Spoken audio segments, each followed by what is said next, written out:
This is Palm 102 Digital Wednesday. And of course, it's time for Hard Talk. Hard Talk starts now with host Fareed Ali. I'll also be on the inside of this special segment. We have in our company Dr. Sapelam Goddard and my good brethren, Hamdullah Wahid. Assalamu alaikum. Walaikum salam. And today, under the topic, celebrating the life of Dr. Roy Keep. Good afternoon, Fareed. How are you, my brother? All is well, all is well. It's good to hear your voice. Good afternoon to the listening public. Today is a special afternoon. We have some distinguished guests and some special company. And we're reflecting on the life and times of Dr. Roy Cape, saxophonist, musician, uh, band leader. Uh, Dr. Goddard, Dr. Goddard, it's good to see you. Yeah, Um, same here. I was checking on your profile on online, and then I was looking at the profile of Dr. Liverpool Chogdas, just to get some background on you all. Between yourself and Chogdas, you all have covered. You born in 1946 and Chogdas in 1941, so that you all have combined covered 160 years. If we include Hamidullah, if we include Hamidullah, I suspect we may be a little over 220 or thereabout. So, so it's a lot of experience we have on the table here today. Yeah. A lot of almanac here.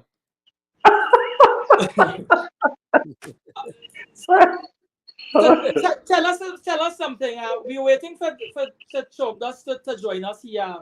He's dealing with a small issue of his wardrobe. He wants to be to make his public appearance in a grand way. Oh, Tell us about when you first met Dr. Keith. When was your first experience with him? How far back do you all go? well, how far back, boy?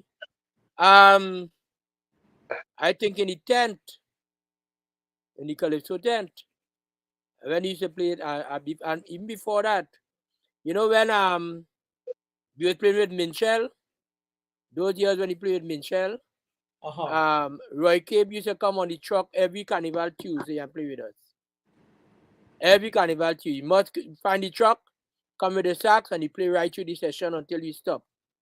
Right? And before that, I met Roy Cabe, yeah, boy.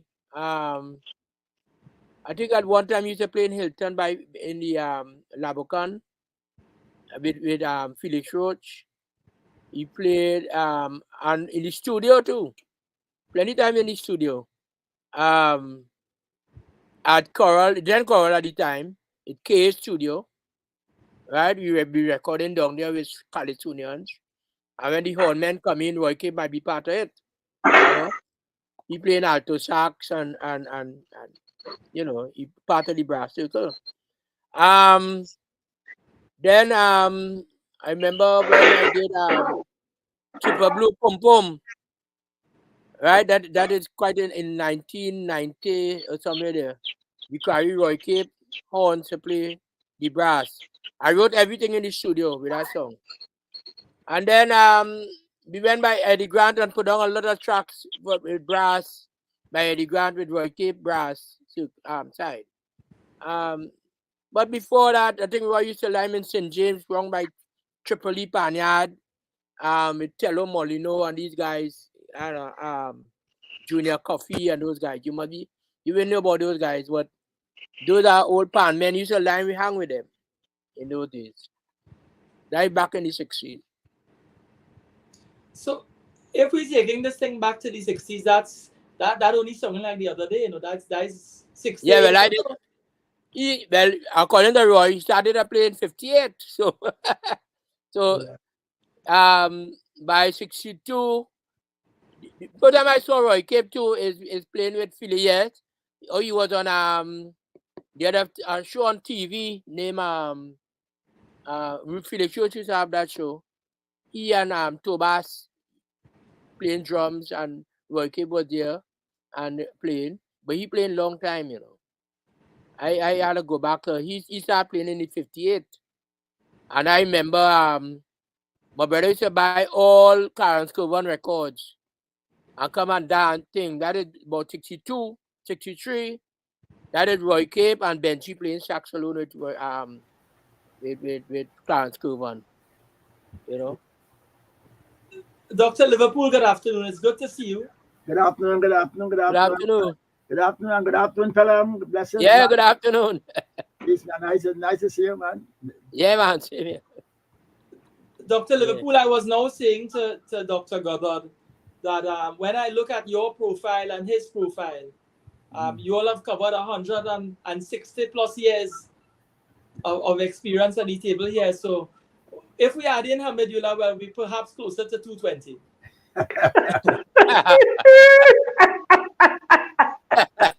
Boy, blessings, Hamidullah. I was just telling that to Tatil, because I come back here and Tatil, I can't drive my car. Tatil tell me I know insurance certificate. So I said, all right. So I went to Tatil, they told me I had to get a good police certificate to prove that I am Hollis Liverpool. I said, all these caliphs rising in this country for past 60 years, I had to get, you know who I am? They said, no. They said, they're in business with that. I said, wow, that's trying to be good for you. You really active.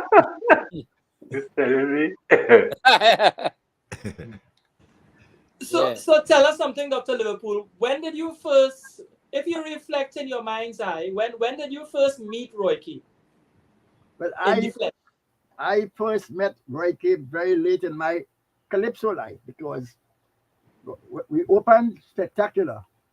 Spectacular was open. It was first Kingdom of the Wizards, the Shadow, and then Martino came and took over. That's around 82, 83, around there.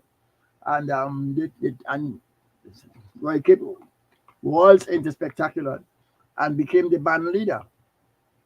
And I was immediately impressed with him because even though I had met Arthur before and I knew all about Arthur the Couture, etc., at the Culture Theatre, but what I found about was very blossoming about Roy Keep is that he allowed each Calypsonian to have equal time for rehearsal. In other words, no matter who you are, Roy Keep gave each of us an hour. So we had 1 hour rehearsal for everyone. And if he finished in 40 minutes, he take a rest. And take a rest. And he come back in 20 minutes time. But he gave each of us 1 hour rehearsal. And that was nice because some Calypsonians who felt they were too small or not well known got an hour. And all the Calypsonians who felt they were big boys, they also got 1 hour with Roy Keep. And that was a very good thing with Roy Keep. And then secondly, I saw he said something to me. And I will never forget. He said, a sheet fell on the ground. A music sheet fell on the ground. Yeah. And he picked it up and he dusted, etc., dusted nicely, etc. And then he said to me, you know a musician by the way he treats his music sheet. Right. Yes. Yeah. That was a big thing for me. He said, you know a musician by the way how he treats a music sheet. Yeah. Because I happened to see afterwards in my life so many musicians disrespecting, if I can use that word, disrespecting music sheets. They mean nothing to them. I happened to be down in the review one day, and I meet a musician down there. He played the piano and etc. And he eating chicken and chips while he playing it. He eating chicken in one hand and reading the music with the next hand. Well, I remember Adikoto. Adikoto didn't used to make Skylark with his sheets neither. Oh yeah, Adikoto. Yeah. Yeah. Adikoto. You can't Skylark with Adikoto. When you play music, you can't Skylark with musicians Adikoto. And then I don't want to talk too much, but Roy Keep had not had great respect for the music sheet in the sense that I'm sure he would put all them music sheets together long before the rehearsal. Yeah. So when you come in a rehearsal with Roy Keep, all your music, and I was shocked, all your music together. You compile them. He compiled them. He didn't have all the Yeah, I baseman see. sheet on one side, all Mm-hmm. the man sheet on one side, and he had them in line, so he knows who after. And if you're missing a sheet, that's his night's work. Before you come into the rehearsal, Roy kept coming to you, and he gonna write over that sheet. So Yeah. you're coming to the rehearsal and say you can't find the saxophone, the tenor saxophone sheet with Roy Cape. He has everything well packed and lined and stapled together in the same way. Pelham, when he Yeah. when he going and pay you on a Saturday night, Yeah. each musician have a little envelope Envelope. with your name Staple. on it, so he knows, and he calling them one by one and handing them the envelope. You talk about uniformity and order. Yeah. That was Roy Keep. That was the essence of Roy Keep. Band leader extraordinaire. Band leader extraordinaire. I was reading his book. This would have been written in the year 2014. So he did a biography. My recall could only be based on what I've read. Yeah. So some of what you're saying is in the book. It's in the biography. That's good. That's good. That's by Jocelyn thing. Yes, Jocelyn Gilbert. Jocelyn Gilbert. She's a musicologist on the States. Yeah. Yeah. Right. So some of what you're sharing in terms of his punctuality and his Punctuality professionalism. and discipline and order. When you come inside, nobody here coming and cussing and getting on, and no music shit and messing with Roy Cape, because he's checking out that rehearsal. That's his homework. So when he come, you have everything in line, and you're coming in front of me and say you're going to rehearse it Roy Cape. No, you have an order, and you have an order for us to rehearse. So I knew when he coming down, he said, "Dust."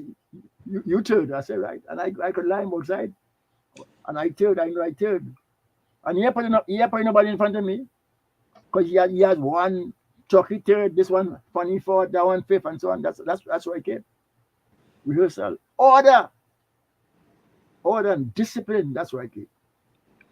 I read in the biography where he was reflecting that he had spent some time growing up in the orphan home in Belmont, I believe it was, and he indicated that the orphan homes had a close relationship with the police band, and there was a symbiotic relationship in terms of members of the police band would have been musicians who would have gotten their training The orphanage. through the orphan home, and then they would give back. The police band members would come and they would train the young people, and he was introduced to the clarinet and the saxophone at the orphan home level.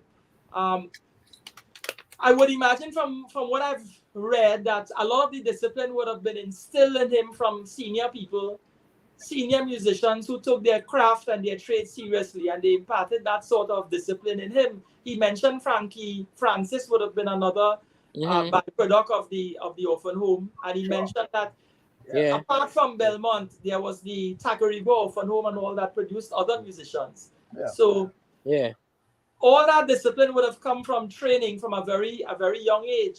Yeah. What was his personality like, Pelham, in terms of did he have a sense of humor? Was he stern? What sort of personality did he bring to the table when you meet him? Yeah, a sense of humor. He like to hang out, and one thing he used to talk about a lot of history, but he always ready to educate you now about where the music come from really, and he used to call all those guys and things, and that's what we learn, Roderick Board and all these guys and them. I never really play with Roderick Board, but I know Block Bonaparte and all these guys. Roy Keep would educate you about all these guys. Roger Boyd was the first man to write music on Freshets, boy. Yeah, So and then Bradley was very much instrumental with Roy Cape. Roy Cape carried Bradley up by Desperados. Roy Cape carried Ron Berridge by Desperados. He carried a guitarist named Sergeant, CPO Sergeant. Yeah. Then he carried Bradley up by Desperados. You know. So he was around, he know a lot of pan people, and he know a lot of musicians. I'll always tell you a lot of history, you know, about the music. Was he generous with his talent in terms of sharing his musical knowledge with other persons, other musicians, other artists? He always you know, I'm willing to all those guys who used to play with him, especially Roy K band, he kind of groomed them and trained them and thing, you know. You know, first you had to have, everybody had play saxophone, but they had to have a tone in which you could play, you know. They had to have like Adikoto used to use a guy named Hartzman, then he used to use Mackie Boyce, and Roy K was in that kind of era with tone on the alto sax, Yeah. Yeah. you know. And Roy K was around you ever hear Sparrow talk about Vaso and all these guys, so you know. Vaso This the is Freitas. real, right. This is real top musician that Roy came come through, you know. He came between all of them and play, you know. But I glad she mentioned just now the orphanage. Because if we talking right here, we could talk orphanage till in the morning. I'll tell you why. Um but I just boast. I could boast, eh? Because Pelam, I spent 2 months of my life with Roy Cape. Mm-hmm. And Roy Cape came back here. I took Roy Cape to Sweden. Mm-hmm. And Roy Cape would tell you that, and he wrote it in the papers, that it was the best tour he ever had in his life. And it was, for me, one of the best tours I have in my life. Because Sweden invited me to come to Sweden to give a concert. And I asked them if they have a band. And they said, no, they don't have a band. So I said, how will I play? They said, I prefer to play guitar. Yes, I said, I can play a little guitar, but not much. But if I'm having a concert, I must have music. Yeah. Then they tell me they have so-and-so in Sweden and two left in Sweden. I said, two left, good, yes, and pan, yes, but I want to hear bass and I want to hear guitar, etc. So I asked them if I could bring a musician. And they said, well, yes, they allowed one, bring a musician. Because if you bring a musician, your money gets smaller. Okay. So I asked Roy Cape. And Roy Cape said, yes, he said, Hollis, you talk Hollis, I come in, I'll go there. And then Roy Cape brought Warwood, the guitarist. I said, Lord, Roy Cape, you're cutting down on your money. So I, Roy Cape, and Warwood in 1984-85, I spent 2 months in Sweden with Roy Cape. So I tell people, while most people know Roy Cape in a concert and blowing saxophone, I know Roy Cape in his jockey shorts. We slept in the same bed and we talk whole day. All day. We talking music and talking history and talking life all day. I learned so much from Roy Cape. Yeah. That's when I come back here. I mean, I could talk music and all with from Roy Cape. And Roy Cape told me some things that I could write up. I tell them fellas writing books around Roy Cape, they may know about Roy Cape. I can write books, but I ain't have time now. For example, and I hope you'll agree with Miss Pelham, he tell me only Trinidadians could play Trinidad music. he could be the rhythm of it, they can't get the feel in it. They can't get the feel. Right. And when I landed in Sweden and I went and we had the first concert I had, and also that happened to me in Finland. We skip a course there, and I playing da da da da. I sing da da da da da da da da da. The band playing pop pop pop pop pop pop. Yeah. They're playing staccato. Yeah. So I tell them, I say, no, this is the National Orchestra. I said, that's not the music. I stopped the band. And they shocked. So the promoter watching me funny because this is the National Orchestra and I stopped the band. I said, well, that is not the music. So they ask me, what's the music then? I says, da da da da dee, da do da do da. The musician tell Yeah. me, that is not written here. That is not written here. What is, I say, what is written there? What is written there? Pop, pop, pop, pop, pop, pop, pop, tip, tip. I said that's not my music. They can't play it because they can't get Yeah. that feel, The feel, the feel. that smoothness, That syncopation. They don't that want it. syncopation, Right. and that is right keep. Yeah. So we spent a long time in Sweden teaching the musicians who we met in Sweden how to play the music. Really, yeah. That's Roy Cape. So we learned a lot. I learned a lot from Roy Cape. I And do, yes. yeah. Because We could ask Hamidullah. Hamidullah, tell us something about your experience with him. When did you first meet him? Well, let me first preface it by saying that I feel privileged to be part of this experience on talking about Roy Cape, and also in the presence of Dr. Liverpool and Dr. Palam Goddard. But for you to make one little mistake, I must admonish you first of all. You see, because in Kaiso, you don't have doctors like Liverpool, Dr. Liverpool, and Palam Goddard, and then come to Amidullah. Amidullah comes first. Chucky, right or wrong? You understand? Dr. Plum, you agree with me? yeah. Yes. That's so a little admonition there, Mr. Adi, but nonetheless happy to be part of the experience still. No, because I'll tell you that all what you guys said about Pelham, about Roy, I can't say nothing different. So I just had to reiterate or regurgitate whatever the word is in terms of what you say because the truth. You know, you have people who when they die and think you hear good things about them. Roy is one fella you can't say nothing bad about to me. I think the hallmark of Roy to me was his honesty and respect, as Chocolate pointed out, for every artist, regardless of who you are, Roy gives you that level of respect. And that, in my mind, is one of the things I take from him all the time.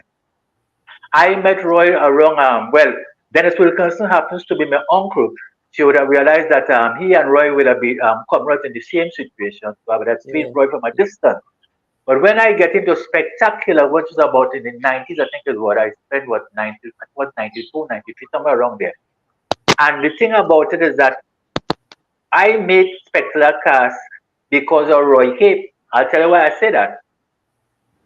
And Chogdas was one of the people very much encouraging me to in that space. I take my audition and I go on my way.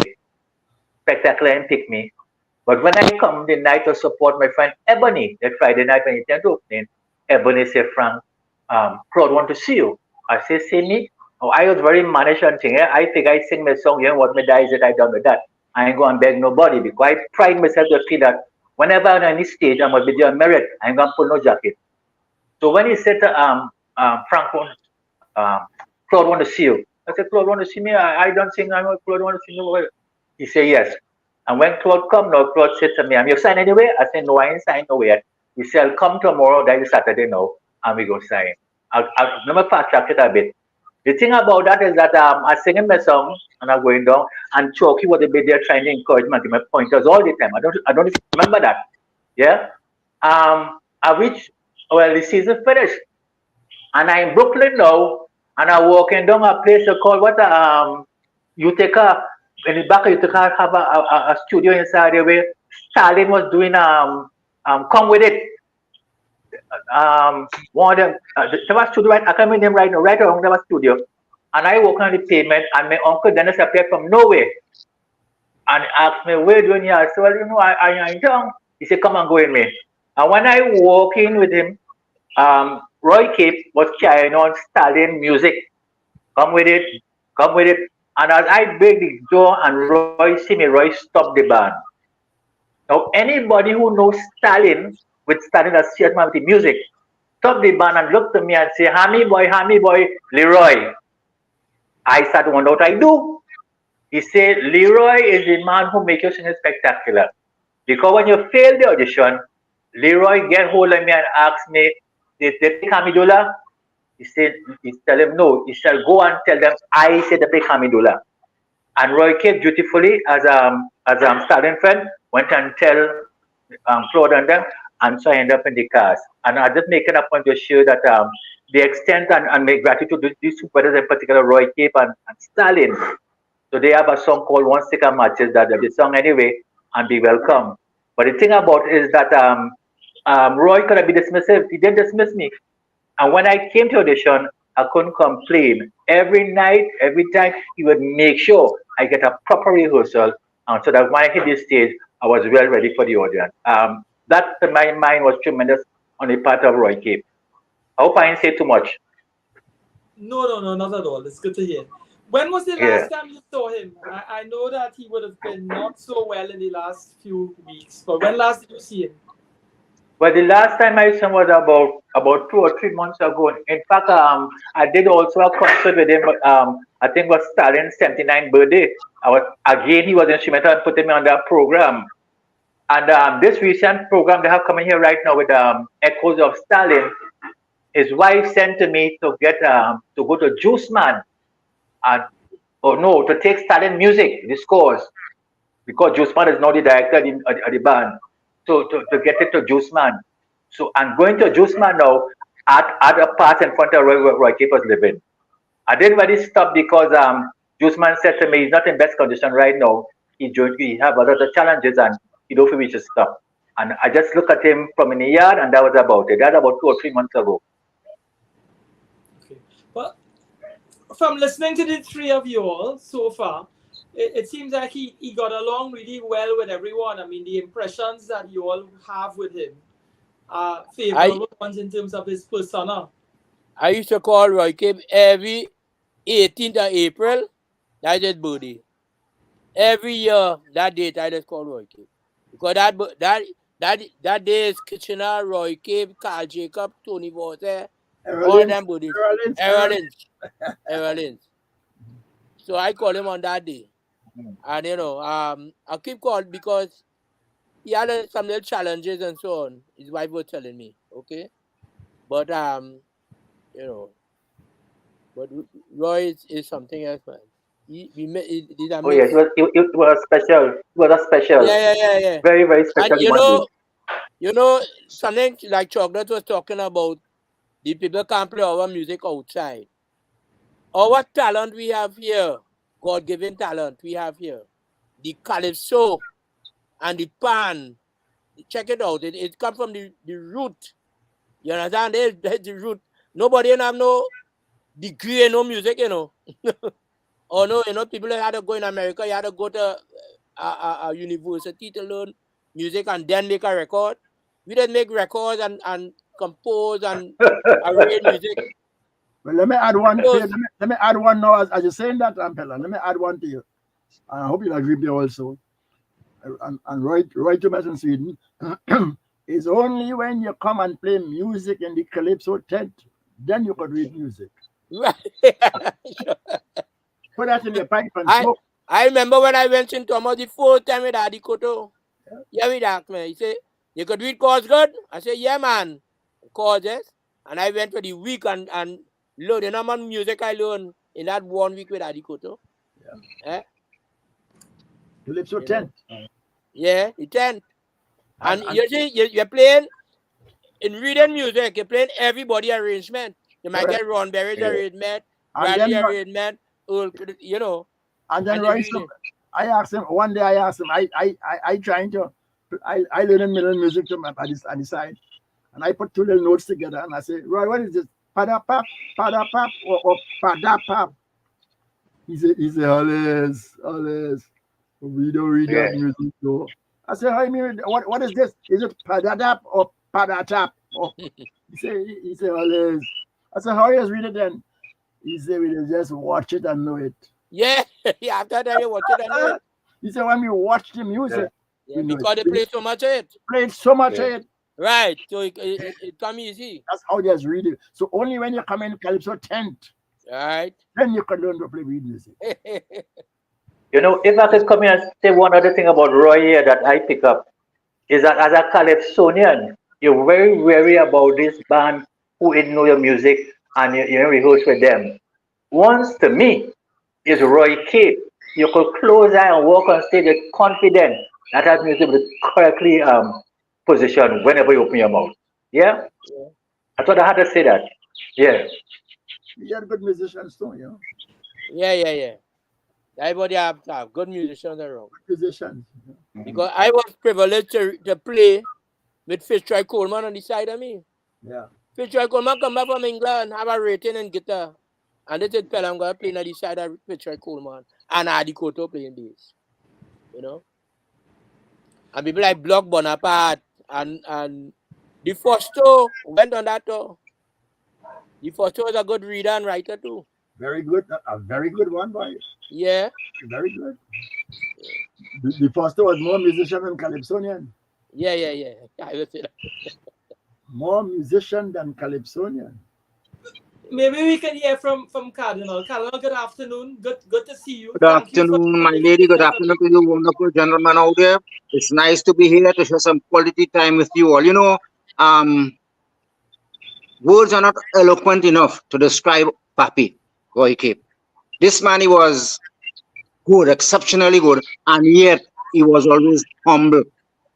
He gave equality to all the artists got equal treatment. He didn't fancy anybody more than the next one, you know.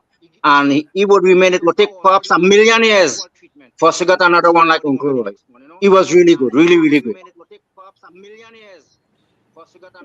When did you first meet him? In terms I of met him, he was the resident band at Spectacular for some years, you know. He was the house band at Spectacular. And I spent a good many years at Spectacular, about 12 to 15 years at Spectacular. And I met him there, okay? And then he backed me up for a show in Canada. And I remember this Canada show. When Roy started to play, I think it was Ivan. I said, Ivan, look at the hair in my hand, how they stand up straight. All the hair on my hand stand up straight. I say, Ivan, that is the power of music. We don't know how powerful our music is. And that stood out in my mind, Roy Cape music, you know, playing Kaiso. It's exceptionally great.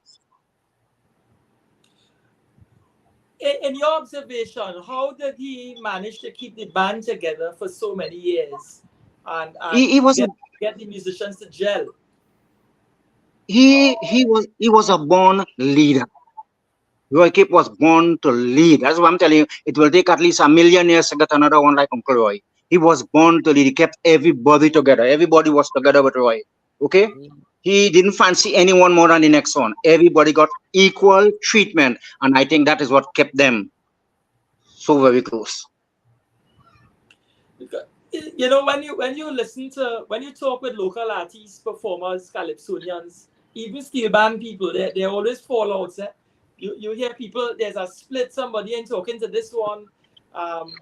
From listening to you all, it sounds like Roy wasn't of that. You know, he seemed to be able to keep on good terms with everybody through the years. That's right, because like I said, he treated everyone equally. You see, everybody felt comfortable around Roy. Well, in a band, we quite leader want everybody comfortable with the rehearsal and the payment. They want everybody comfortable with that. They happy. That's right. Well spoken, well said, man. Because long ago, what Roy Cape and them went through in the early, with promoter telling them the Fed boss, right? And they can't go in the market and buy the market after the Fed and all that. They went through all of that, you know. Roy Cape and them went through, it had bands from Trinidad went through tours. And when they play out and they gone back to the hotel door locked and all that, you know. All that ground musician make in Trinidad here, and the Trinidad musician make. So they know. So when you are a band, like Spectacular Band, and everybody together, you're talking about Albert Bush, Junior Warwood, Joey on drums, Senior playing trumpet, and all these guys. They together, guys. You know? That's right. Put them together.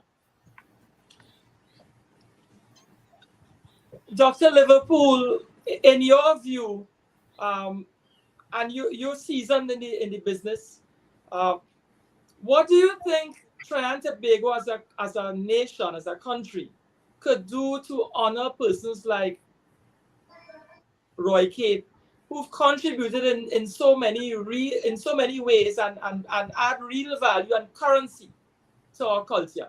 Trying to be able to could try. They're able, they could try, but they're able because of who Roy Keep was. Let me give an example. Let me give another Oh example. yes. Roy Keep as I told you, I and Roy Keep slept in the same room, two different beds in Sweden for 2 months. So we talked whole night. And during the tour, we did 36 schools. 36 schools we did. Oh, And about 15 concerts after. And 36 schools and 15 concerts. At the end of our tour, the Swedish government offered this is history, Pelham and Hamidullah. They offered Roy Cape a job. They offered Roy Cape a job to come and play music in the schools of Sweden. Wow! They're paying him in Swedish kronas. And Roy Cape turned it down. How many musicians would do that? Roy Cape turned down the government of Sweden. And when they ask him why, he says, my place is in Trinidad. that's right. That is Roy Cape. So Roy That's Cape right. turned down the job and came back to us. Junior Ward would not turn down that. Roy Cape turned it down. He says, my place is in Trinidad and Tobago. And if that offered me, A true patriot, man. yes. And Roy Cape come back here. And when we came back here, I just showing you how they treat us. I had to take my money and pay for all the instruments because they wouldn't let us bring in the instruments. They wouldn't let us bring in the instruments. They said we had to pay for them. So I had to pay out of my navel string for all the instruments. That's how Trinidad treat us. And when I came back now and I went back to school, I was absent from school for 2 months. It was the holidays, the August holidays coming down, and I spent over an extra month in Sweden, thinking that they would understand that I was helping out schools from one education district to another. They write me, and the Ministry of Education write me and say, state in 14 days why you should not be dismissed. State in 14 days why you should not be dismissed. So they tell me I have the best letter they ever written to the Ministry of Education. My letter was, dear Mr. Permanent Secretary, dismiss me. And I leave it like that. I said, if since you're so bad, I said, dismiss me. But I had also appeared before the minister. The minister called me in. I won't call his name. And he called me in to say, and the minister kept me outside for nearly a whole day outside the office and telling me how I absent for a whole month, etc. And that can't happen, and so on, so on, so on, so on. Threatening me about it.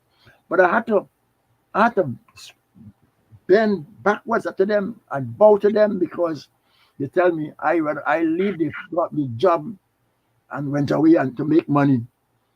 All I showed them that we were talking to schools. It was an educational thing. They didn't take us on. They refused to accept me in school. The salary, they garnished my salary. They garnished my salary in the Ministry of Education because I left to go to Roy Cape in Sweden. That is trying to be good for you. That's how they treat musicians. And how they treat Calypso. Let me ask you a question here. Gentleman, David McIntyre here. They call me the Mac Daddy. Pelham, I need to ask you something. Roy Cape, as Cardinal said, a true born leader as a musician, all right? But he was a member of bands like the Sparrow Troubadours and thing, among other bands and stuff. What was his influence as a musician, as a saxophonist in these bands, and not like the leader of the band or the captain of the band? What kind of influences he would have had on the band itself as an individual musician, a saxophonist? Well, I wouldn't, to say, if I was in the band, I might not know. But I used to see him. I went on here Troubadours play. I went on here Ron Berridge play. I went on here Clarence Cuban play. And the situation, you already set up the band. You know, we had the front line horn men in front, and all that, right? And it was the influence of, I can see people dancing together and all this kind of thing. But they had a kind of tight, a knit kind of thing with especially like them with Roy K. What do you call it? Ron Berridge and Flower Troubadours. Then Flower Troubadours came. But I didn't really know what kind of influence he had in the, because he was a very good player. And people like his tone. As I said, the thing about, and I feel shocked that whoever they will know, Roy Cave have about the best alto saxophone tones in Trinidad. Correct. Without a doubt. Correct. Was he ever in that role as an arranger? Was he an arranger at any time? Well, he could write music and so on, according to he write scores and mission and all that kind of thing, right? Yeah. And correct chord. But after a time playing brass, you must be able to do some kind of arrangement and all that. He maybe arrange songs for his band, like team songs and so on. Yeah. The band have a team song and thing is Roy K will do that. You know? Yeah. Okay. Okay. But you had men like Clarence Cloven who were just drumming and etc. and so on. Clarence Cloven was just a drummer. Right. And Clarence Cloven had a arranger with Beverly Griffith. Good. So right. Jamming, no. At that time, Roy will say nobody wasn't reading no music yet. Yeah. He was just jamming music. So it's Roy Cape. He played the piano and he picked out the notes and things for Roy Cape to play. Yeah, so Roy Cape had to lead the band. Right. He had to lead the band. And is he and Benji, a guy named Benji, used to play saxophone too. Yeah. So I guess he was you gotta say he was a leader because Clarence Cloven was a leader by business and the drummer. Yeah. But not leading in music. Yeah. Okay. I'll take that for an answer. Yes. Yeah. That's an important point. Yes.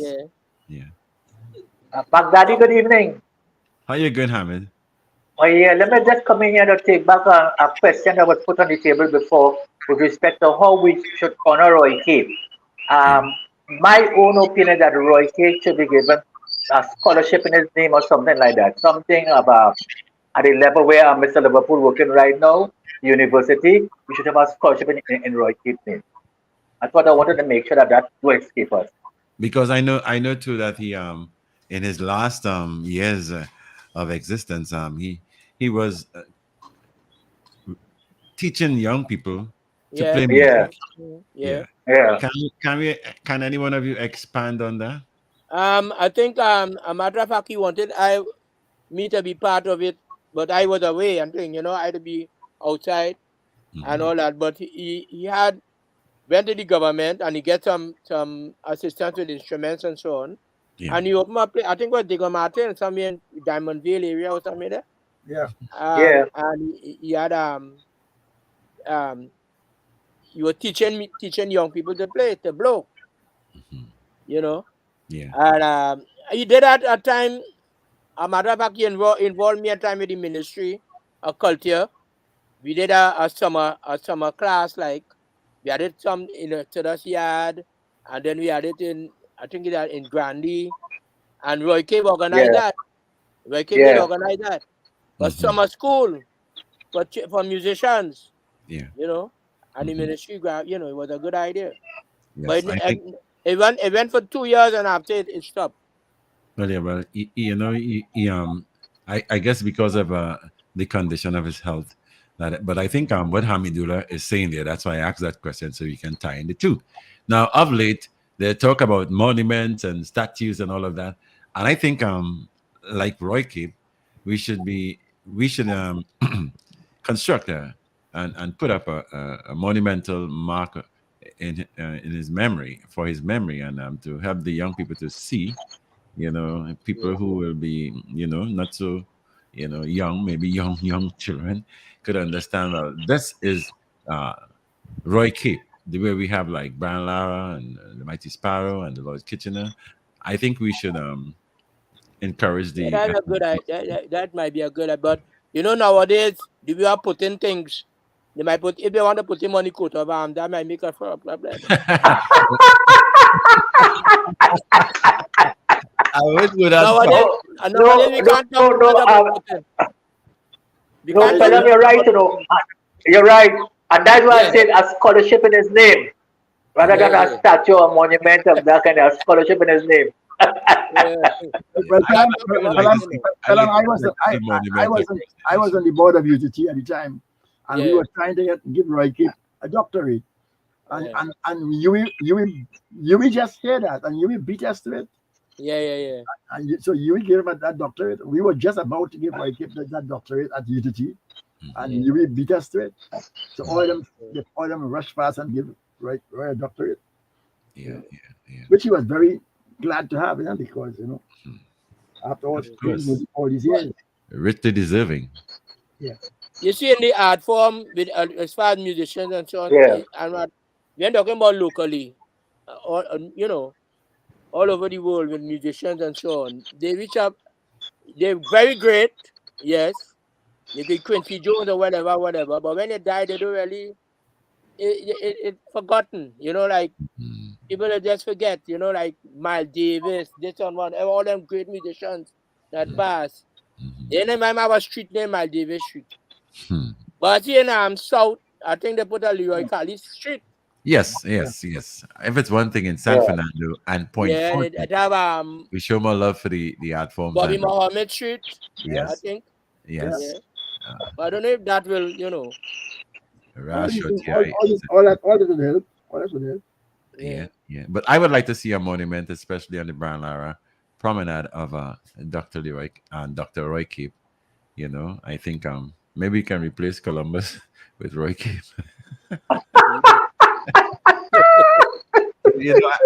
I think it's it will augur well for the young people, because like Pelham said, we have a lot of superstars who passed, and that's it. Yeah, that's it. Anything about them. Yeah. No. Look, we lost last year. We lost Earl Rodney. Yeah. And that was the most local kind of thing I see. I was aware at the time. It wasn't like every Earl Rodney. You know how much work Earl Rodney do? I know. I know. Earl Rodney start playing maybe in penthouse and all. I can play pan, play bass, arrange for Sparrow, arrange for everybody, Charlie and everybody. And Roy K and Earl Rodney just went like that. Yes. So sad. He was a player extraordinaire also. Very versatile. Very good. He played with 4 sticks. Yeah. I just certainly hope that somebody will find the right senses to archive a lot of this stuff. And Roy played with him. Roy played with Earl Rodney too. Yes. It's power show, but all that Earl Rodney was your arranger. Yeah. Oh. Yeah. Back in the days of solo harmonites, when they made a lot of noise, Earl Rodney was the man behind it. Right. Yeah, Earl Rodney was there. Yeah. Before Bradman, I went and played with P.D. Blues Orchestra. It was Earl Rodney was the arranger. I met Earl Rodney. Yeah. Maybe we can ask Dr. Hollis Liverpool to make an impact for the preservation of and archiving of the greats. I mean, so many greats. Well, what we do at UZT in the Carnival Studies program, we encourage people, we encourage our students to write narratives of them. Okay. We have this year we had 2 narratives this year from our students on musicians, and every year we try to get people to do narratives and explain them, but it's so difficult to do all that in 1 year, you see.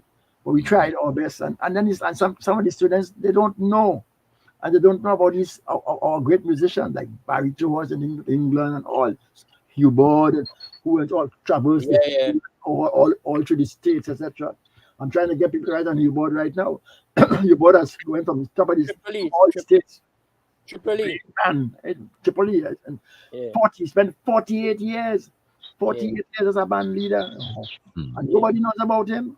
That's right. So we have plenty work to do. I know.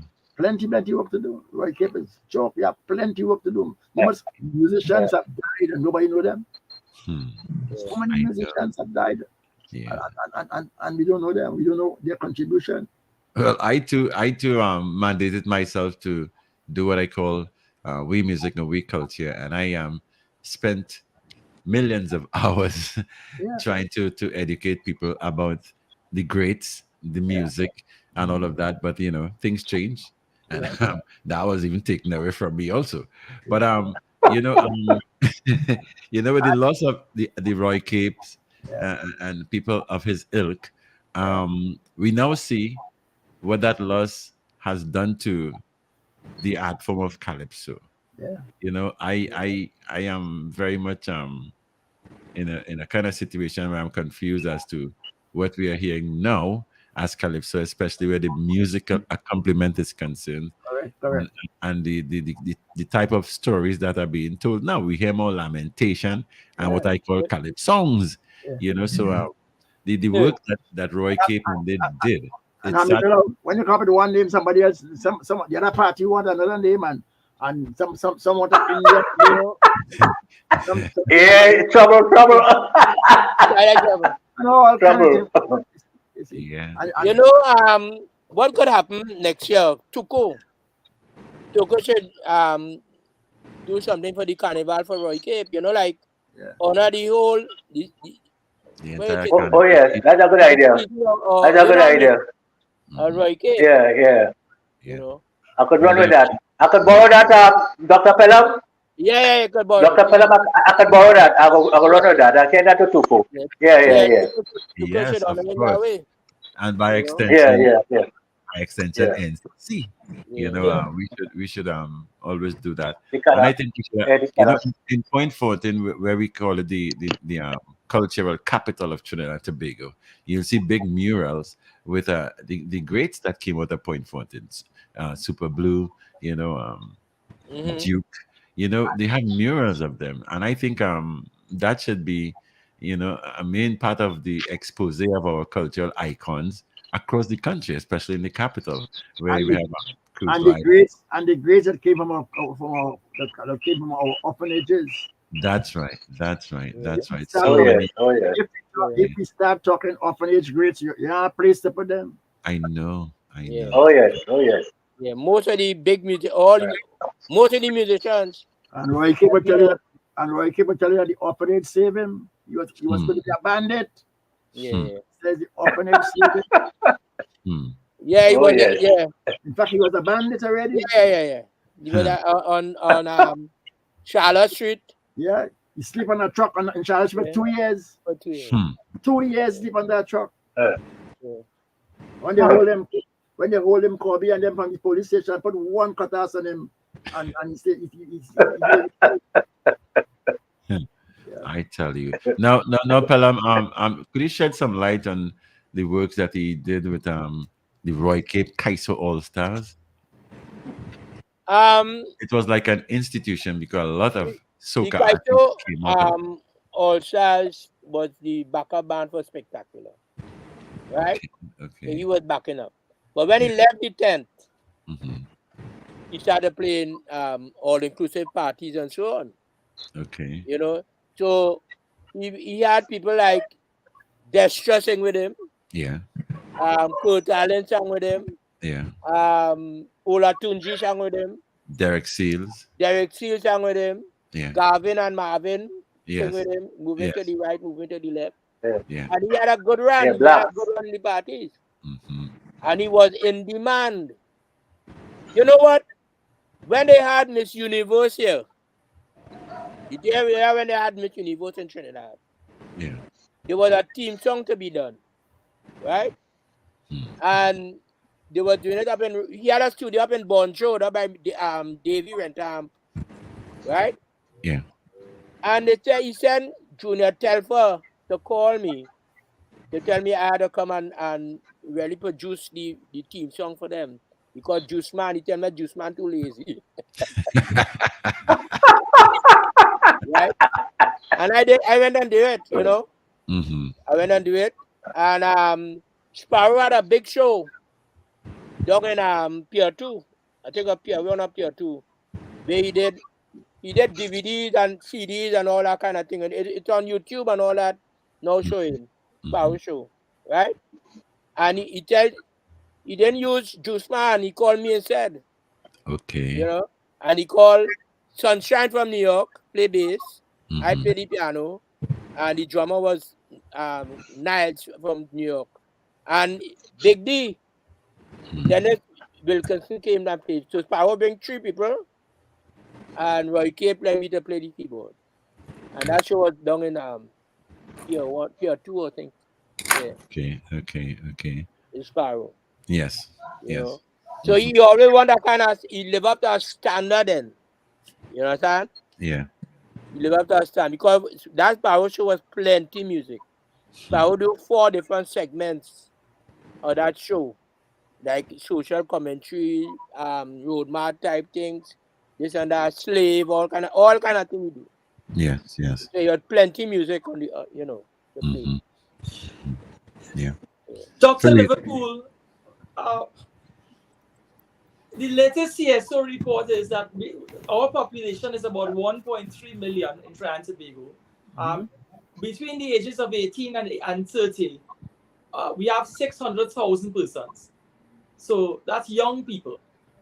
What, in your view, could be done at a national level? And I know that you have that experience in working with the Carnival Museum and so on at that level. What in your view could be done to ensure that these young people are exposed to the genius of Roy Cape? Because if we look at it in the context of culture is a in Trinidad and Tobago, it's a labor of love. Persons like yourself, well, I can't forecast. I'm just saying roughly. You can correct me if I'm wrong. Persons like yourself and Roy Cape and so on wouldn't have made millions of US dollars in the input you would have made into culture. In terms of when you travel and you tour, it's money coming out of your own pocket too. Yeah. So if we do a comparison in terms of had your talent and Roy Cape's talent and Dr. Goddard's talent been a talent that would have been nurtured in a more developed country, financially and economically, the development and the exposure you all would have gotten may have been a lot more.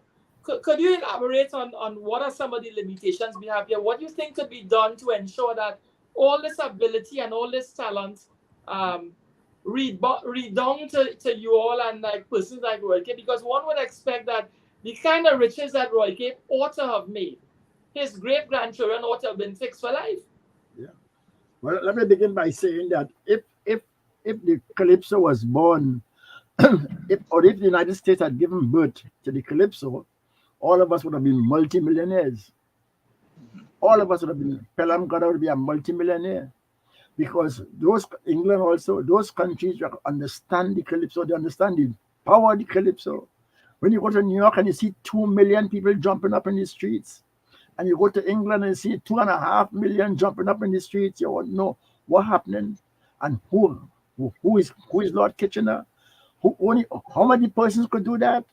How many persons could have the power and the charisma of our shorty eye? So we have contributed a lot. Roy Cape has contributed his whole life.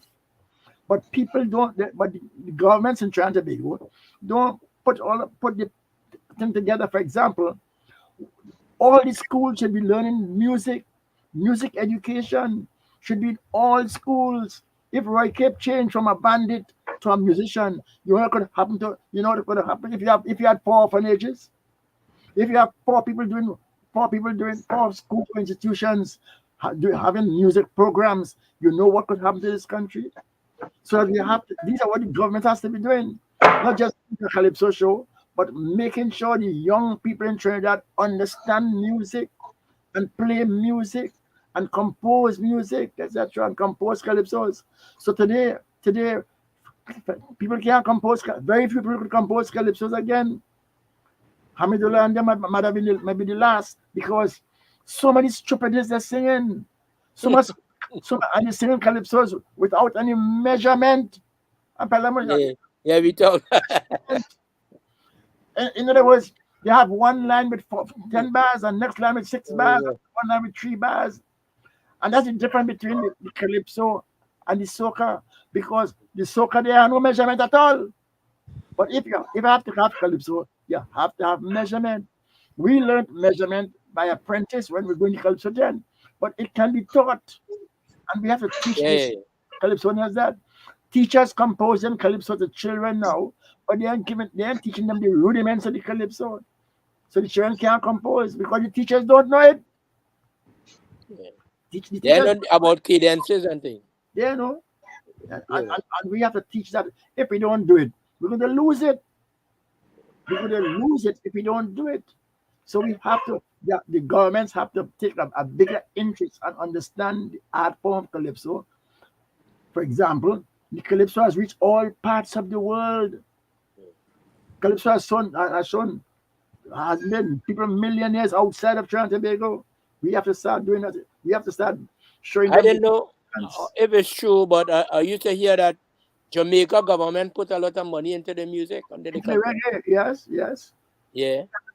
We have to do that. Right. They used to bring out, you know how much reggae used to be released in a week? Yeah. You know. Sorry. Dr. Goddard. Yeah. If we look at the work that Panchenbego has been doing and the steel bands, right? Yeah. The Panchenbego and the steel bands have managed to, if I may use the expression, push the steel band culture on a level where schools are, the school panorama and the development of local young players. Young players in the school system is a natural feeder to the steel bands. If I were to put it this way, and correct me if I'm wrong, it seems that the system that Panchenbego has in terms of introducing steel band music at the school level, or has benefited the large, medium, and small bands. In other words, there's development. Would you say that it's not the same? It doesn't appear to be the same with Calypso, meaning that Tuco have not been able to impact on the school system in terms of fueling and developing. You see the steel band, the steel bands. Some of the steel, or mostly all the steel band now, have their own youth. They have their own teaching on a Saturday. Right? They form the schools, and they have people, children going there to teach, learn pan from 5 years old. Right?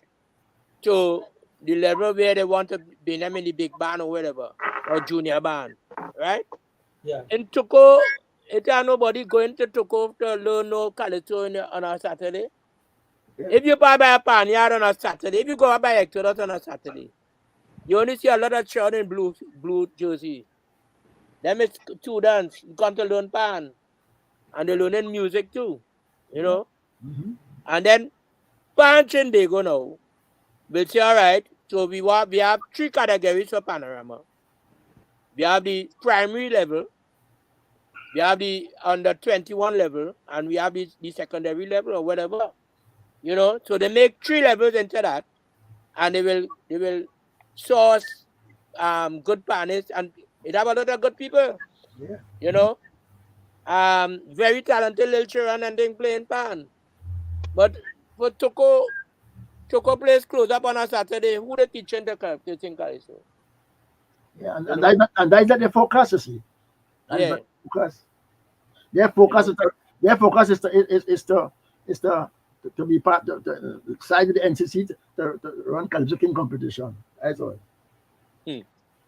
But when the first time I met Dr. Williams, he called me aside. George Goddard introduced me to Dr. Williams. And this is what Dr. Williams told me. This is the very first time, very, very first time I met him. I met him in training college, but not to talk to him face to face, etc. He says, Chocolate, I have started the CDC. I have introduced the CDC. It's the Carnival Development Committee. I said, Red side, that's a good thing, sir. He says, Chocolate, I have started the Carnival Development Committee. You understand me? I said, yes, sir. He says, the word is development. all the CDC doing now, all of them doing is just keeping Calypso King competition. And you couldn't tell me that's since 56, 57. The word is development. And that's what the government are doing. So they now start Napa, and so Napa has done so much already in that 1 year or 2 years that they have done on the ground. So we need to teach the people Calypso. Juke, before he died, begged my heart. He said, well, we had to start a Calypso school. We had to teach people the art form, else you're going to lose it. Yeah. And we have to teach people music and measurement and the rudiments of Calypso, etc. You have to understand that. The old Calypsonians know it because the practice intent. But we have to teach it to students. Yeah. But when they come to me, the Calypsonians, I help them compose. I help them compose too. They don't come to sing a Calypso here. They say they know it yet. Yeah. You know. A man buy a Calypso from South. Yeah. Drive all the way from South. Yeah. And come here, you now get the CD in his hand. And come to sing the Calypso by him. You know it? Yeah. You know it? Take extempo. All these things you have to teach people. I see that you're on extempo now. And calling it freestyle, you know, kind of stupidness. Yeah. They don't know my extempo. The only person I know doing extempo in Trinidad and Tobago is Gypsy. It's not a freestyling thing, Pelham. It's a thing that you have to fit within a certain amount of bars. Yeah. It's a template you have to. You I can't. don't know why they enter this say thing now. I want to say damn stupidness and attacking one another and saying nastiness. How can you do that in example and saying all kind of stupidness and only sex something like that? That's not extempo. So that way, you have to teach people. David, if I may ask you, we could perhaps place a call to Patsy Calise. She couldn't join us online like this, but she asked us to give her a call so she could make a contribution. But whilst we are waiting her and her response, tell me something about you know the thing is the school that he started, that Roy Cape started in I believe it's Sandy Grande. It would be sad to see if there's no succession planning in place. Given his demise, where things will go in that regard, because I was following some of the narrative, and he said he was exposed to so much young talent. Mm-hmm. What sort of government impact or government input or Ministry of Education input is available, Dr. Liverpool?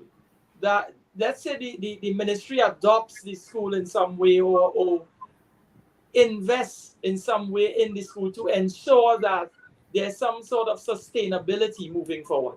Is there anything in place for something like that? Or maybe you can use your office to at least suggest that Sure. monitor to ensure that it doesn't sink. Well, we could try. The university could try, but I mean, the problem with universities now, both UE and UTT, is that they don't have money. We don't have money. Government has the biggest budget is education, but the money going to repair schools, and the money going to build schools, but no money is going in terms of development of the calypso and music. Very little. So the students in the schools, they don't know, and nobody teaching them. And the only person who teaching them is like people like Pelham when they come by Pelham or something about this other side, or they go to a Calypsonian, but they don't know. So we need a budget. The Ministry of Education has to put aside a budget to develop the art form and to develop the calypso. If we don't do that, we lose it. So we have to teach the art form and use the Calypsonians who understand the art form to teach them. We have to do that. And you have to pay the Calypsonians, pay them. Calypsonians can be great teachers. You see, they bring in all kind of people to teach in the education department, but they won't bring Calypsonians. I don't know why. See, you have to bring You had to bring seasoned Calypsonians to teach the children. Dr. Goddard. Sometimes I just wonder if it's a cure. Look at what happened with remember Divine Echoes? Yeah. Right. When one government changed and the other government thing, they take all the instruments Yeah. and they put it in a storeroom. Yeah. And you're talking about blowing instruments, saxophones and things. All the mechanism seized up. Roy K better go and take it out and cry it by taking to he fixed all of that, you know. Yeah. All them instruments they had from Divine Echoes, when you get them, all of them was seized up. Because they put it in a store. You cannot have that in a storeroom. You have to have it working. Yeah. You know. So they decided to put up I wonder if they really care about music. Yeah. Yeah. But Pelham, we have a man like Erolins here. Right. Yeah. You know who is Erolins? I went to Puerto Rico. I walk in the streets of Puerto Rico. A man asked me, "Where you from?" I said, "Trinidad." He said, "Erolins." You know Erolins? I walk in the streets of Puerto Rico. A man called me and asked me Erolins. Erolins is one of the most knowledgeable musicians in Trinidad and Tobago. You know, you identify him. They throw him out. They renew his contract. He's a sick man right now. Nobody helping him. He can't pay rent. So that how you can have our musicians living like that? How you can have musicians living like that? Erolins has contributed over 60 years of his life to playing that trumpet. Playing that trumpet. And you fire him. And then Tuco fire him too. He used to run the band for Tuco for the guys. Yeah. And they fire Erolins. You could fire Erolins. They know Gina and Dinah, but they know it's Erolins playing trumpet. Yeah. I just tell you how far. Yeah. So that how could you treat a musician like Erolins like that? Yeah. You know, I asked a man. I asked a man about Erolins and Bugsy Shop. I was writing about Bugsy, and you know what Ronald tell me? He said if Bugsy Shop stoops and Erolins stoops, you can write a chord for it.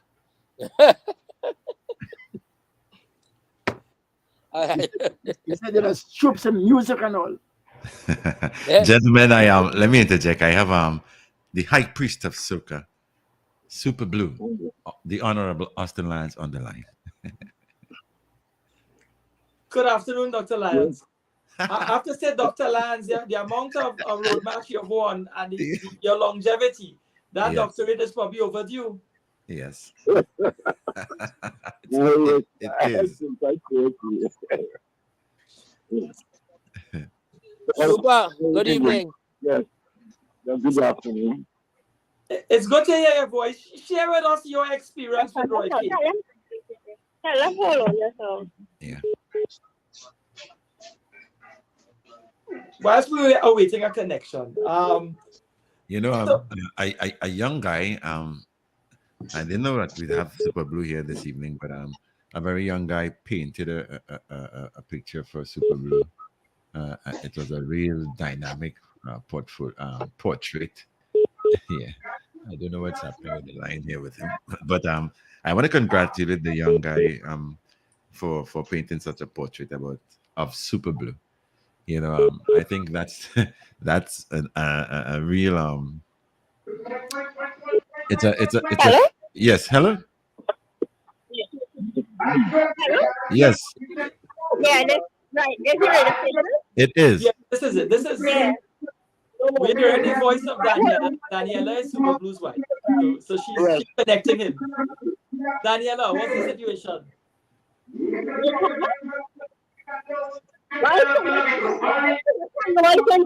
Yeah, we have a lot of a lot of background noises. Can you get him into a room or something where it's gonna take down the noise? Yes, no, he is all in noise. He in a room here, quiet. Oh, okay. Yeah. You could put him online. All right, tell him to listen to us. Tell him to listen to us on the telephone. Yeah, because it's right. So everybody in the radio station. So you go hear everybody who in the radio station. Yeah, he has to listen to us on the phone and not any other device. All right. Okay. All right. Good. So listen to us on the phone. I know who there are probably wanting to hear the the conversation here. We are talking Roy Cape. We are paying still in tribute to him. So listen to us on the phone. All right. Yeah, good. Fareed. So, good afternoon, Super Blue. How are you? Hope you're doing well.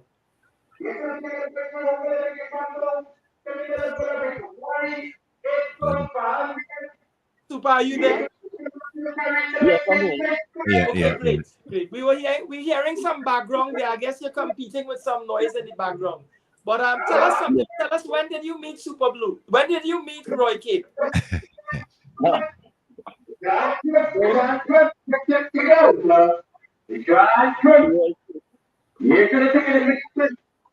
Oh Lord, the background noises are louder than you.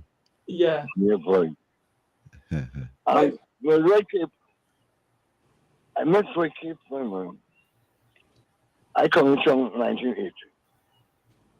I met Roy Cape but just before Spectacular. That Spectacular coming to Motion. Then I feel like I've known him all my life because pinpointing a bit, like I know him all my life because he made kind of difference to me in my life as a singer. He inspired me. He was just different. I could remember my Spectacular that first encounter, very spectacular emotion in Calcutta. And me wasn't a friend, but I used to stick up under them to listen and information and to chatting and with old Rodney and them coming. So I picking up information here and there. And always kind of bunch on the old school to listen person for education information. And then just automatic we end up because of Stalin. Then Stalin started to talk and thing. Always Stalin always when you meet them for us, you must give them 70% of the conversation so you could learn things. Okay? Hello? Yeah, go Yes, ahead. please. We're listening to you attentively. So when Stalin endorsed Roy Keep and the all kinds of all styles, and Stalin is a man Stalin. So I end up in Kaiso tent and Johnson Super. We started with this, that. And work it when I say I'm thing. I stood close to him because he is a man. I always tell him, boy, I know it's bad or one. I watch like a Jesus in music. It's how it's structure, how it is sometimes. Happy, always smiling. Problems in the man, he always smiling. Boy, so it's true I decide when I'm going back to New York, I go and open my band named Sugar Bunny Love Band. Because what I was looking at Stalin, my eyes on Stalin too. Stalin was on stage, MC, I just band, I just Asian talk, and still give jokes, and then and two, and then like and so on. So I have to keep my eyes on them and information started thing. And then I remember the last show, I saw to go back. Yeah, you asked, yeah, love. So I go on, tell you why I say I'm going to do opening love band in New York because that four piece Roy had been. Roy had a when Roy put people together. And I sort of realized, as I say, Simon, when he put that band together, because spectacular hard working, leave the band in, and choose men, telling he had to choose men to go Antigua with the band, with the next band. It had that time working was in charge of 3 bands for quiet union in the different islands. Because also another stay here. Because that commitment him. And I said, but what kind of madness is this? And Papi laughing, smiling, and she said, but I gotta do, I don't know. What's the you want me to reject it? She leave, choose around and go before sometime. He had to choose him, sometimes he take 100 or a drummer or each one, and to make it look nice. And the rest, he take up an Antigua or St. Lucia. And put but that don't have competition musicians. They have, yeah? But he have a way putting things together. When you put things together, you the man, I understand, bring Beverly up to by Desperados. He didn't want to bring Carvalho up to Desperados. And next one, but 3 big arrangers of this to make difference in family music in doctrine. I look at the sample from God. It's been a big influence in my life. Like root and them. So I know what to look for with God or keep them 4 pieces. That to date, I keep Roy, magnificent keep. He responsible for that constant service right now, equivalent to what some years ago I went and went to, I know the two world from Jamaica, two world. That 4-piece, I said, listen, we have an instrument too. I come back and tell you, I said, listen, I do something with 2 but see that, it's the only outstanding 4-piece. After 2 years, standing together, be together. That's going down 4-piece. Right now in Trinidad, that's 4-piece together. If I know, together. It's international standard. We had that Charlie's Roots. And I thought that's yes, childhood at that time. We had that time with traffic, Taiwan. Sometimes we had things here, and those are working for us. So that I leave and went to New York and opened a band to a band in London. When I traveled, Barney and the Juggernaut, they come to go to London with my band. And they say, Super Bloom, you want Super Bloom in a van? I think it's February back in London. I say yes. Then good one. I begin myself every night. But when I catch myself,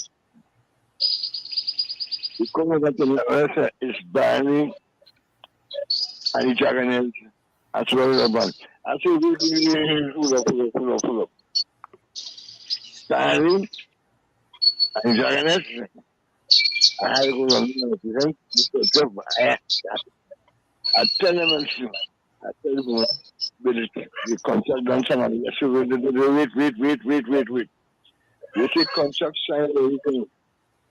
I said, I pick up the phone and tell the manager, call Trinidad one time. Call Mr. Roy Clifton. He said, I gotta get it. They couldn't get Roy Clifton. My head started hurt me. So my head started hurt me. So I end up calling somebody and tell them, get Roy Clifton, stay by the phone and call him. And I see only get Roy Clifton. Well, I explain the situation. I said, I seen the control, but going back Greensboro into Berlin and the Caliber show. I need you and you. What do you do that? I said, I need you, I need you, I need you, I need you. But you want, I said, no disrespect. It don't advertise. By many governors with Super Bowl numbers. I want you, I want me, I want London to represent. I don't think I have enough ammunition. So I said, permission to use, go and tell them it's very London, it's Roy Keep and the Kite. I could run, well, it's in the contract, whatever you want to do it. And I'm going to answer them, and then to them. So said to them. And that Martin and Nigel on the banner time. I had to bring the past. Hey, he's a darling, and he, being out, we went to England and do 3 shows. Monster. Roy Keep like angel. Come back, at the record, at 10, the musicians people start born to go Gloria Capone studio in Miami. I bring them there. We book that studio. Went by Eddie Grant. At a time, any music sheet I wanted, he had all my music. To date, Right Tape and his house have 3/4 of my trophies, medals, everything.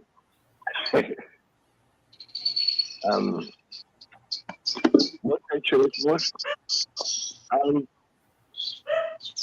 think I want to talk on the YouTube, but I want, was to Soros, the Webster Dictionary, the Oxford Dictionary, the encyclopedias, cannot, I don't think I have the words to explain the feelings, but to come at a letter like that is to change how we live. I most of it is the memories. So much, 1,000 stories in one big story. Life, the greatest love story in the whole world. Books to explain it, and to it, you can say that loss, not a loss. He passed you and didn't. He passed you and didn't. It's 2 cents. I'm putting 2 cents and contribute. In Nina culture, big time overall. If I'm going to run on YouTube, you know, start and stuff on the Kaito Fiesta. Immediately was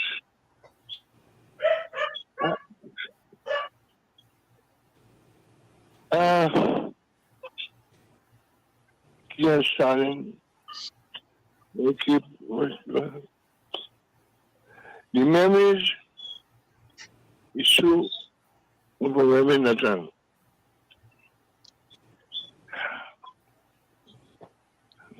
not appreciative. I could I'm going to sing a song. I could do the song Sokomatica. Sokomatica, yeah. The wisdom, the glory of Calypso.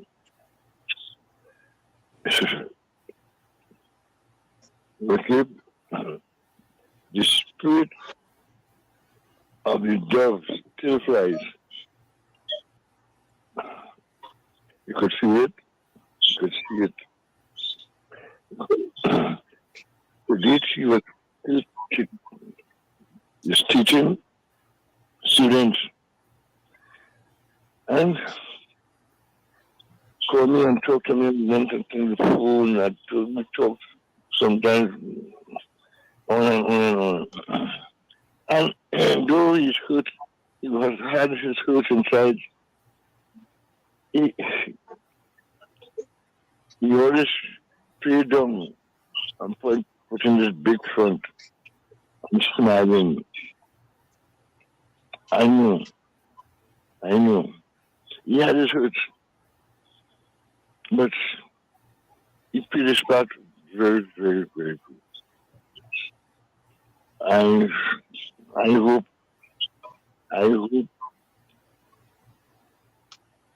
his family angels making music with them. The memories, what he lives, what he touched, the thing he touched, most of the thing he touched still around. The children teach taught them to read music. Oh gosh.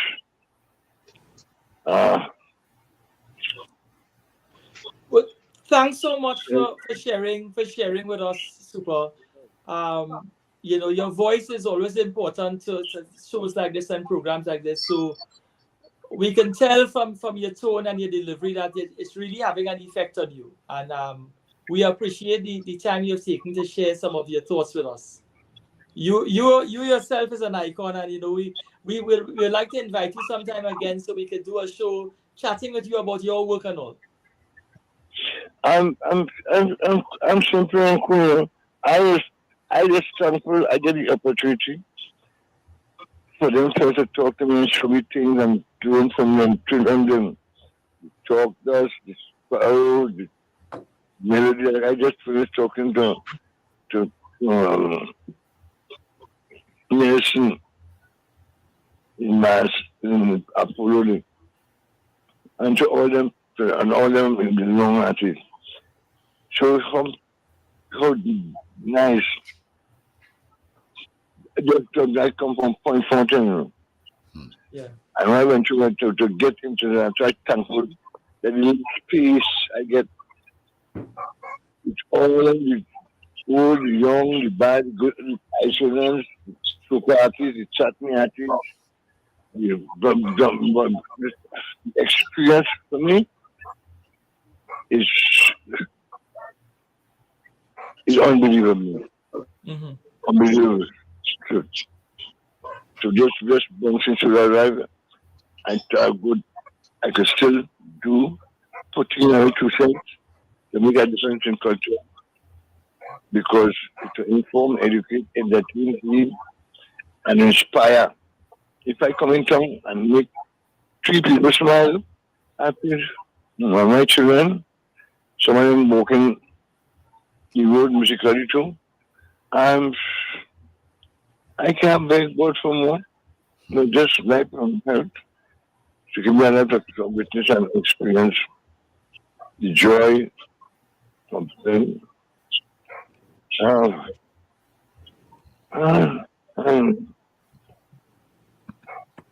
But to the family, my condolences to the family. So I just was on meeting my mind on to find out when is the funeral, what I could do, what was for life for me, and I'll be there. Okay. Thank you so much for your time. Thank you so much for your time. David, maybe we can reach out to Shagalos at this time. Thank you so much, Super. Thank you, Super. Thank you so much. I was informed that his funeral will be set for Saturday. Saturday coming here? Yeah.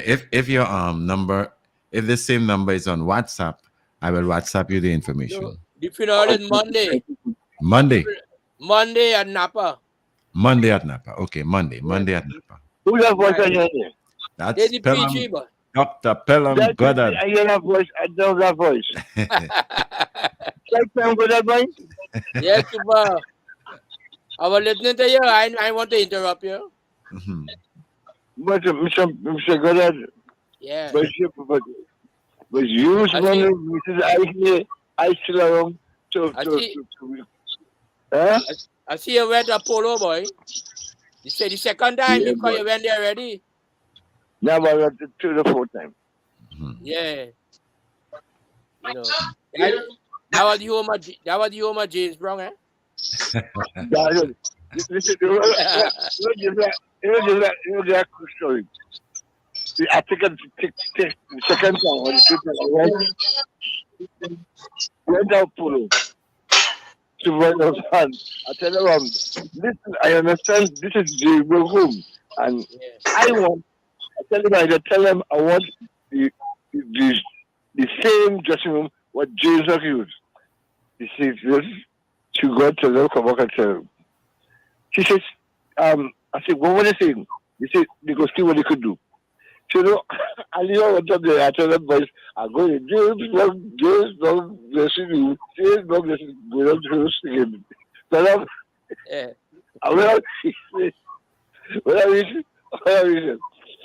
I said, are they going for some? They're going, they say, what's up? I said, what happened? They laugh. They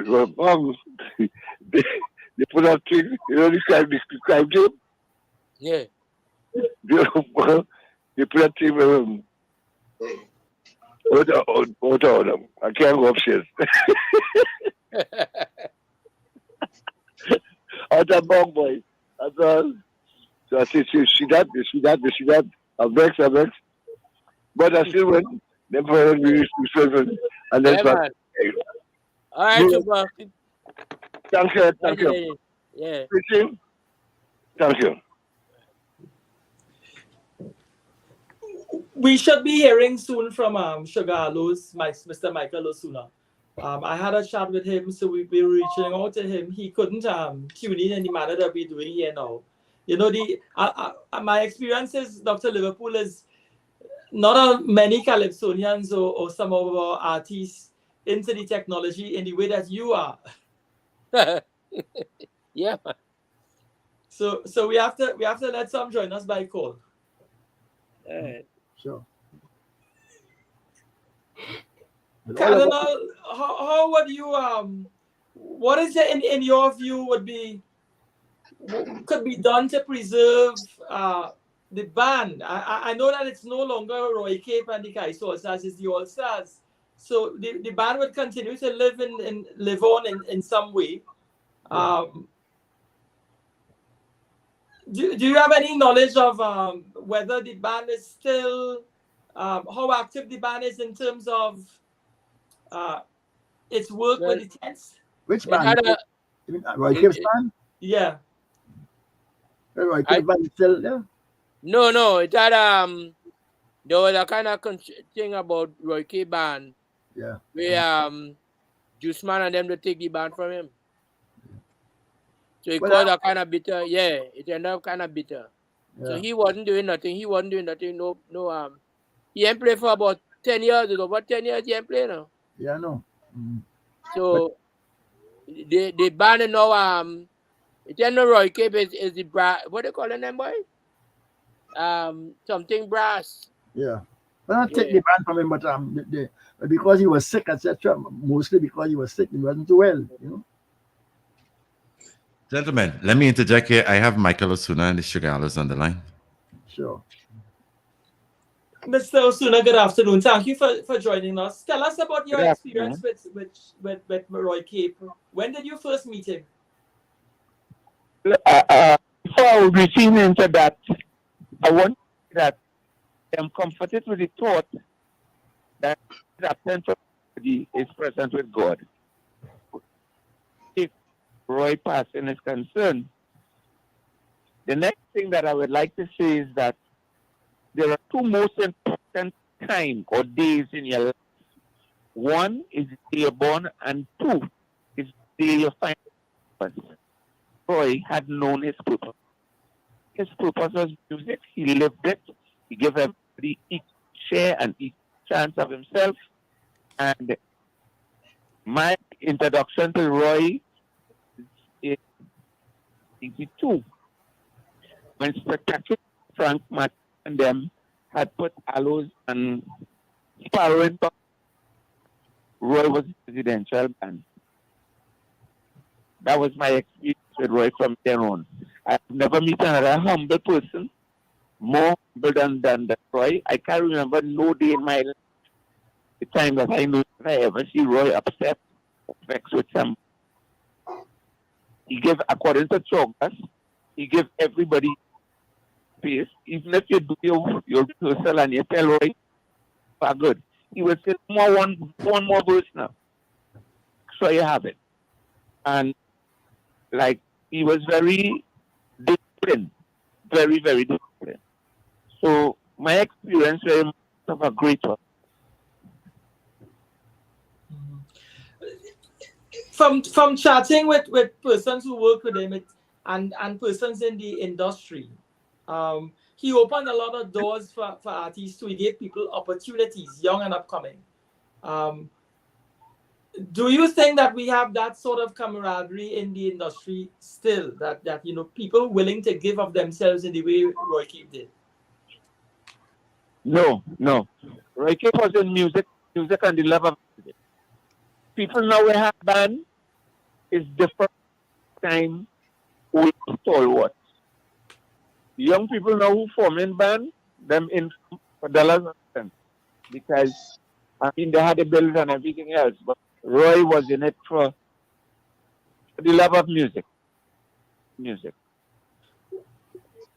What do you think should be done to honor his name and to ensure that his legacy lives on in some way?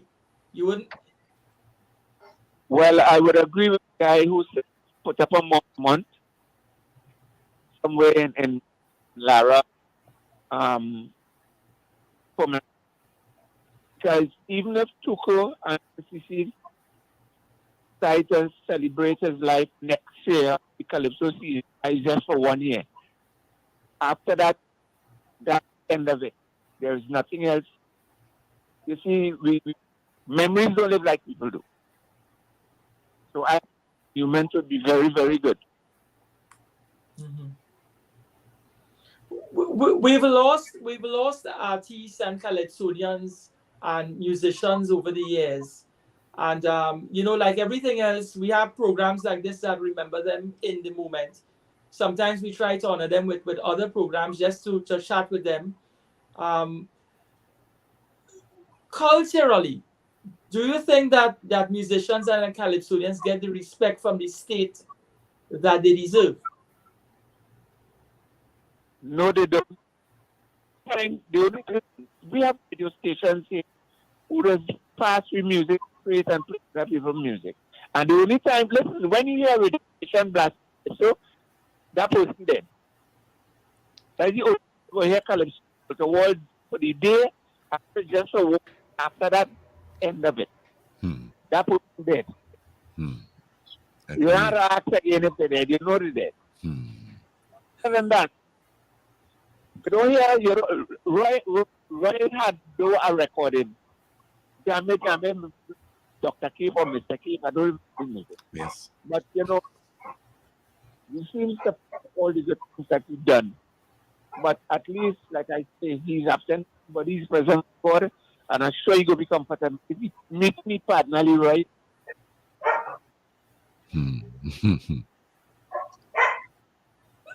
Mr. Osuna, thank you so much for your contribution. We hope to keep in touch with you where we could invite you to chat about your work in the next few weeks. So thank you again. Thank you for your spirit and for your good words. Thank you. Okay, thank you, Sugar. Yeah. Michael Osuna. You know, it's difficult to understand from my perspective. I live it. You know, I've lived it. I continue to live it, and my heart bleeds to see the state of Calypso now, especially with inputs of the greats that have gone by: the Ray Sylvester, the Adi Koto, the Roy Cape, now the Roy Cape.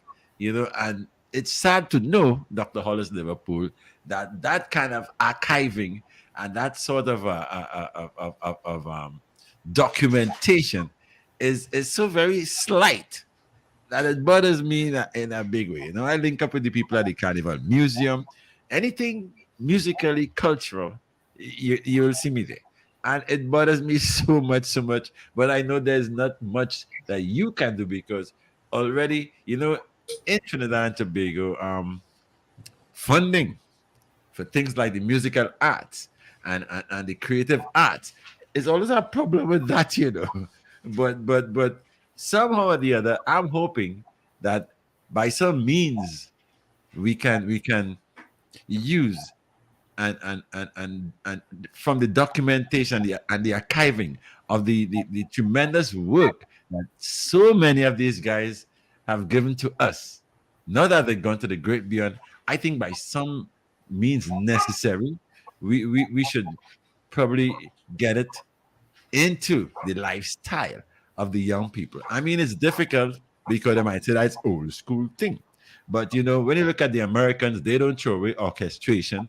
You look at the Latin Yeah, musicians, you go. they don't throw away Latin Yeah, you style go. and thing. Now it's just a computer and it's a rhythm, and that has killed the art form in such a way. So I hope that you gentlemen, Dr. Pelham Goddard, Dr. Hollis Liverpool, Hamidullah, Cardinal, and all the people, I think we should, if maybe we should do a petition. Whatever it needs to be done, Dr. Hollis Liverpool, especially from your point, your position in in UTT. I don't know what more you can do. Dr. Pelham God, I have always emphasized on musical accompaniment of and its style of calypso. I don't know why we think we should change it for some modernizing style. No, well, it gone. They rather put the Afrobeat in it now. All of that kind of craziness going on. And Afrobeat is thing, the soca they take. Yeah. I still fight up with it, so I'm gonna call you guys one of these days to talk that in particular. Yeah. All right. All right. Good. Gentlemen, we have to thank you for taking the time to share your afternoon with us, Dr. Liverpool, Dr. Goddard, Cardinal, Hamadullah, Mr. Osula, and Mr. Lyons. It's been a great evening. The program will be on YouTube, so you all will be able to reflect on it and share it. And I'm sure I was hoping to get the member from the Roy Cape family to join us, but it's an emotional time for them. So our heart reaches out to them, and Godspeed. Thank you so much, and enjoy your afternoon, gentlemen. And we hope to connect with you all in a different way on another occasion, and maybe feature some of what you all are up to these days. Thank you so much. Enjoy evening. Okay. All right, Chucky. Thank you very kindly. Thank you very kindly. Have a good evening, everybody. Thanks a lot. Reach home safe. The pleasure was mine. Thank you. Thank you so much, gentlemen. I will keep in touch with you guys. I have to build a program to talk that talk. All right. Take care of yourselves and be safe. Okay. Right. Blessings to the public. David, enjoy your journey back home. Take care. Yes. Thank you for it, and thank you for bringing on these super icons on the program. Well, that's it for today's edition of Hard